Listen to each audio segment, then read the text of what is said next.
Praise the Lord.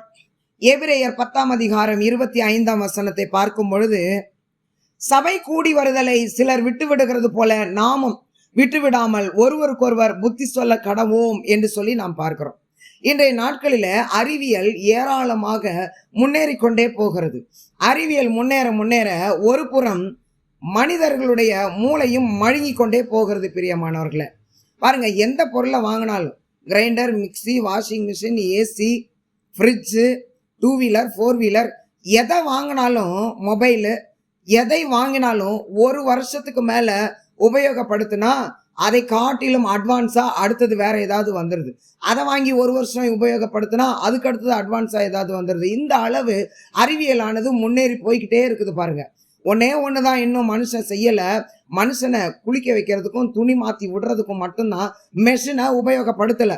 மனுஷன் கையினாலே செய்ய வேண்டிய வேலைகள் அவ்வளவையும் மெஷினை வைத்து செய்து கொண்டிருக்கிறான். பிரியமானவர்களே, அப்படிப்பட்ட இந்த சோம்பேறித்தனத்தை மனிதன் ஆவிக்குரிய வாழ்க்கையிலையும் கொண்டு வருகிறதை நாம் பார்க்கிறோம்.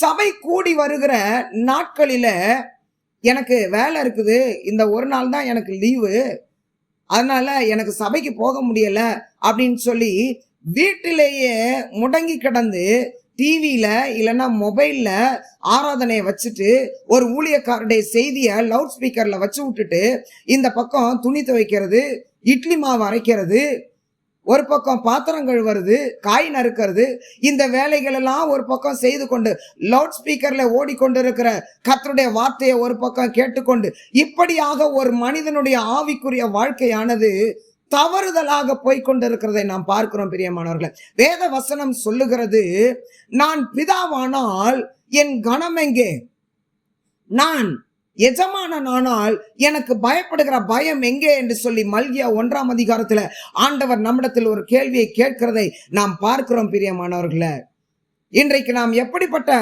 ஆவிக்குரிய வாழ்க்கையை வாழ்ந்து கொண்டிருக்கிறோம்? சபை கூடி வரும் பொழுது அன்றைய நாளில ஆண்டவராகிய கர்த்தர், இன்றைக்கு என் பிள்ளைகள் என்னை தேடி சபைக்கு வருவார்கள், என்னை ஆராதிக்க கூடுகிறார்கள் என்று சொல்லி நம்முடைய வருகைக்காக ஆண்டவர் காத்திருக்கிறவராயிருக்கிறார். பரிசுத்த ஆவியானவர், என் பிள்ளைகள் இன்றைக்கு வருவார்கள், அவர்களை நான் நிரப்ப வேண்டும் என்று சொல்லி அவரும் ஆவலோடு வாஞ்சையோடு நமக்காக காத்திருக்கிறவராயிருக்கிறார்.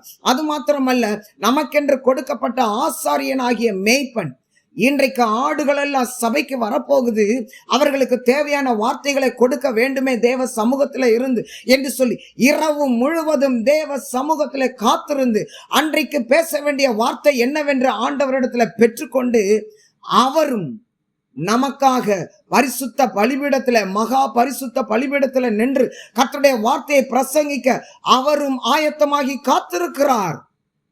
அவருடைய வாயிலிருந்து அன்றைக்கு வருகிற வார்த்தையானது வல்லமையோட வார்த்தைகள். பிரியமானவர்களே, வீட்டில இருந்து எவ்வளவு பெரிய ஊழியக்காரர் பேசுகிற செய்தியை கேட்டுக்கொண்டிருந்தாலும் கூட அதை காட்டிலும் சபையில தேவ சமூகத்துல காத்திருந்த அன்றைக்குரிய வார்த்தையை ஆண்டவரிடத்துல வாங்கி பரிசுத்த பலிபீடத்துல நின்று கொண்டு இருக்கிறார். பாருங்க, அந்த ஊழியக்காரர் பேசுகிற வார்த்தையானது இருபுறமும் கருக்குள்ள பட்டயமாய் ஒரு மனிதனுடைய ஆவி, ஆத்துமா, கணுக்களையும் ஊனையும் பிரிக்கத்தக்கதாக, ஒரு மனிதனுடைய இருதயத்தின் யோசனைகளையும் நினைவுகளையும் வகை அறுக்கத்தக்கதாக அது புறப்படுகிறது.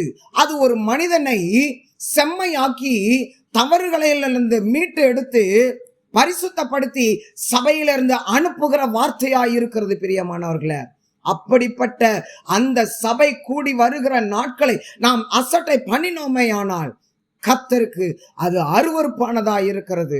ஆண்டவர் அதிலே பிரியப்படார் என்று சொல்லி வேதத்திலே வாசிக்கிறோம். எங்கே 2-3 பேர் என் நாமத்தினாலே கூடுகிறீர்களோ அவர்கள் மத்தியில நான் வாசம் பண்ணுவேன், நான் இருப்பேன் என்று சொல்லிதான் ஆண்டவர் விரும்புகிறார்.